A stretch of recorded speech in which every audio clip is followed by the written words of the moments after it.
इस कहानी की शुरुआत होती है दिनेश और श्याम से। दोनों एक साथ कॉलेज में पढ़े, हॉस्टल में एक ही साथ रहे।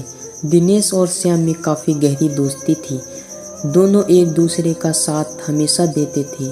उनकी मित्रता की मिसाल पूरे कॉलेज के बच्चे देते थे। अपने कॉलेज में पढ़ाई पूरा करके दोनों दोस्त सरकारी नौकरी की तैयारी के लिए दिल्ली गए।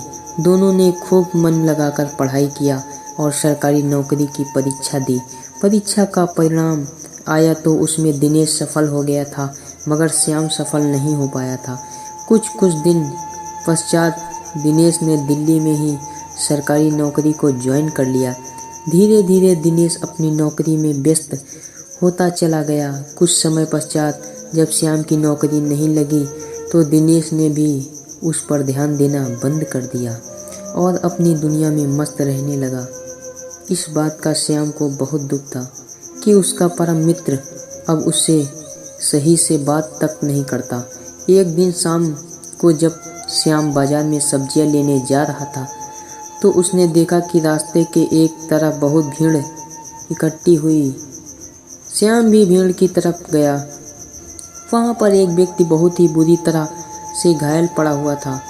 देखने से ऐसा लग रहा था कि बहुत बड़ा एक्सीडेंट हुआ हो, मगर उस व्यक्ति की कोई मदद नहीं कर रहा था।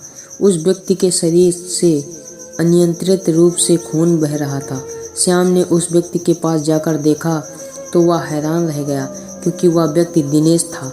उसने दिनेश को तुरंत अपनी गोद में उठाया और बिना किसी देरी के पास के एक अस्पताल में लेकर जाकर भर्ती कर दिया। कुछ दिनों बाद जब दिनेश को होश आया तो डॉक्टरों ने उसे बताया कि अगर आपको अस्पताल आने में थोड़ी देर हो जाती तो हम लोग आपको नहीं बचा पाते। अस्पताल में ही उसे पता चला कि उसका दोस्त श्याम ही उसे अस्पताल लेकर आया था। अस्पताल से ठीक होकर दिनेश श्याम से मिलने उसके पास गया और उससे अपने घमंड के लिए माफ़ी मांगी और जान बचाने के लिए धन्यवाद कहा।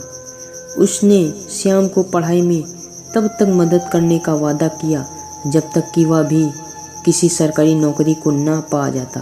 कुछ महीने बाद श्याम की भी नौकरी लग गई।